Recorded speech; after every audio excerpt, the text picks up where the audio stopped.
ایک مرتبہ آپ بھاگ رہے ہیں، حضرت عمر بن خطاب چٹیل میدان کے اندر، حضرت علی نے دیکھا، حضرت مولا علی بھاگے بھاگے پیچھے گئے اور پوچھا اے امیر المؤمنین کیوں دوڑ رہے ہو، کیوں بھاگ رہے ہو؟ تو حضرت عمر بن خطاب نے کہا اے علی، صدقے کے مال کا ایک اونٹ بھاگ گیا ہے، اس کو پکڑنے کے لیے اس کی تلاش میں بھاگ رہا ہوں۔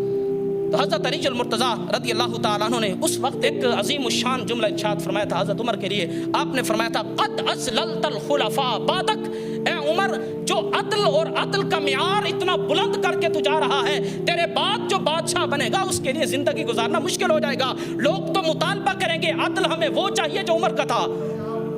تو حضرت علی المرتضیٰ نے اس وقت فرمایا تھا قد اذللت الخلفاء بعدک، اے امیر المؤمنین، اے عمر بن خطاب، بعد میں آنے والے لوگوں کے لیے تو نے مشکل پیدا کر دی کہ ایک اگر صدقے کا اونٹ بھاگ جائے تو تو بادشاہ وقت ہو کر، اتنا بڑا مسلمانوں کا خلیفہ ہو کر تو خود اس اونٹ کے پیچھے دوڑ رہا ہے، اس کے پیچھے بھاگ رہا ہے۔ تو اس وقت حضرت عمر بن خطاب نے حضرت مولا علی کو فرمایا تھا اے ابو الحسن، اس رب کی قسم جس نے اپنے نبی کو حق کے ساتھ مبعوث کیا، آپ نے فرمایا اگر نہر فرات کے کنارے ایک بکری کا بچہ بھی بھوکا اور پیاسا مر جائے، مجھ عمر کا تو یہ نظریہ ہے، آپ نے فرمایا لأخذ بها عمر یوم القیامہ، آپ نے فرمایا میں یہ سمجھتا ہوں قیامت کے دن اس بکری کے بچے کا حساب بھی رب مجھ عمر سے لے گا۔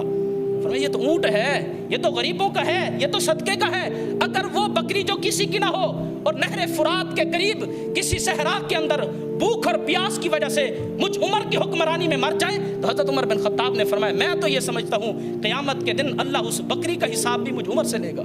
یہ عدل، یہ معیار حضرت جناب عمر بن خطاب رضی اللہ تعالیٰ عنہ نے قائم کیا۔